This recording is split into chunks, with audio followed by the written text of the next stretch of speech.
Back. This is part 5. Now we have to start with sore throat, and that is acute tonsillar pharyngitis. This is acute inflammation of the pharynx and the tonsils. And here also, the most common cause is viruses.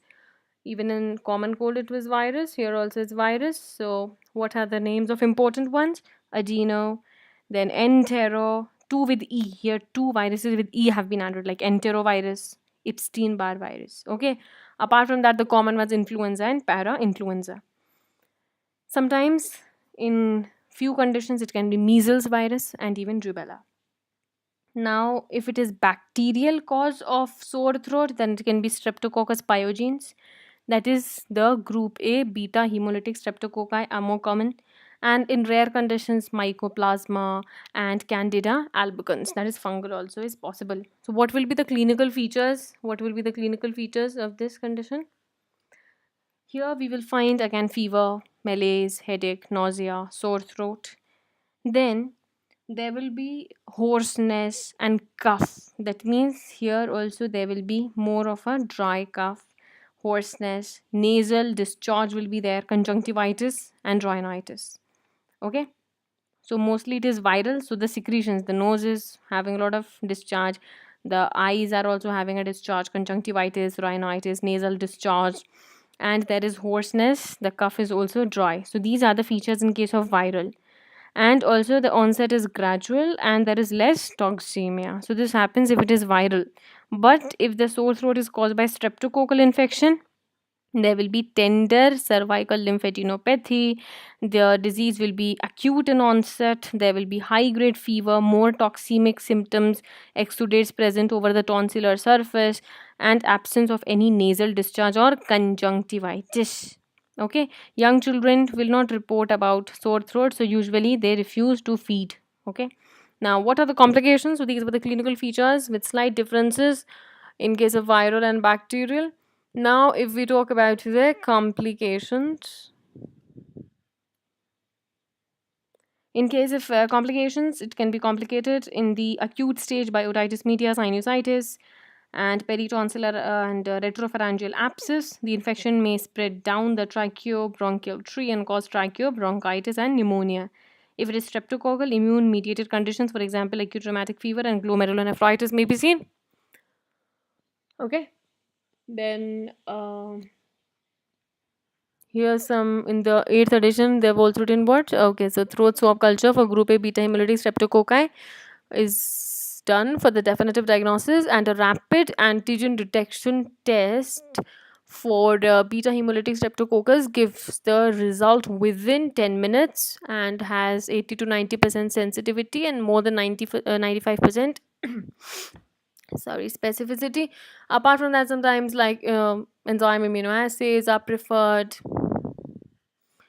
Apart from that, some uncommon options are latex agglutination tests, and testing for anti-streptolysin or ASO and anti-DNSB antibodies is not useful because these will be done for the complications like rheumatic fever and glomerulonephritis.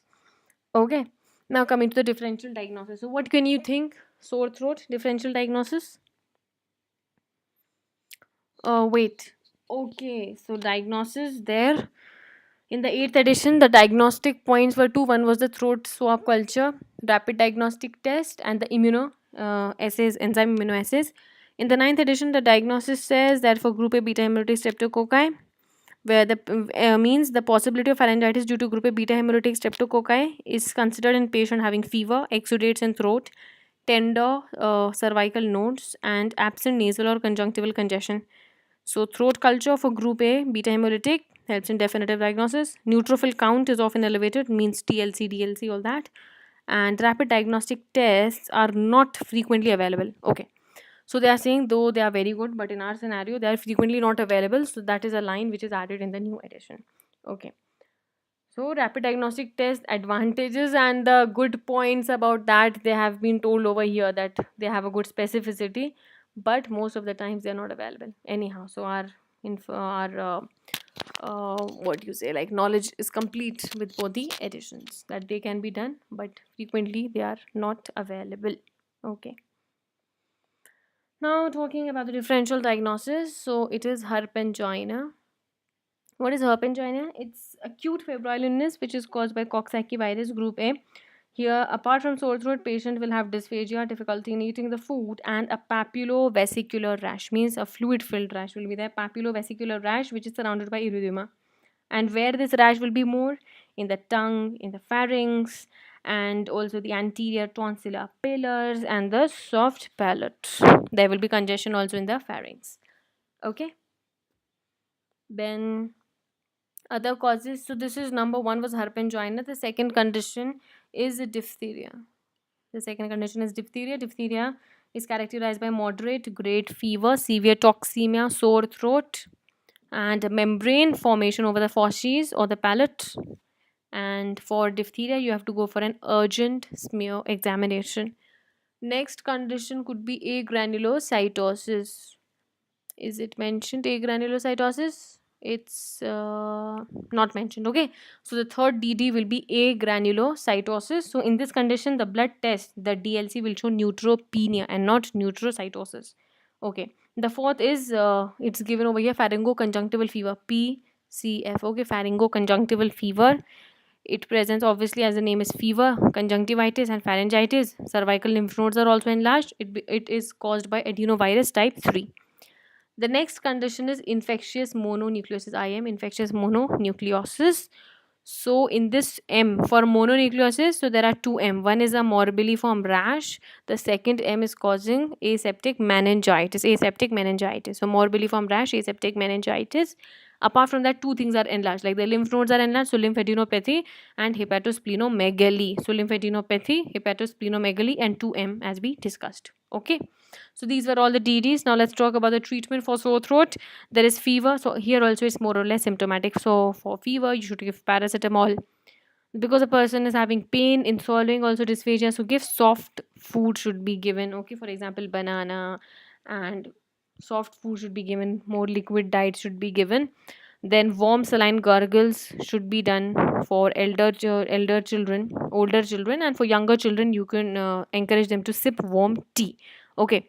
Then antibiotics are not used for viral, obviously, and but if it's beta hemolytic streptococcus, then you have to give penicillin V. Now they're giving various options of antibiotics. Okay, like you can get an antibiotic susceptibility test also, and like that also they are giving you that usually guidelines suggest the use of these particular antibiotics. So first of them is penicillin V. The route is oral. If not that, you can give through injection route. You can give procaine penicillin. And the third option is oral erythromycin.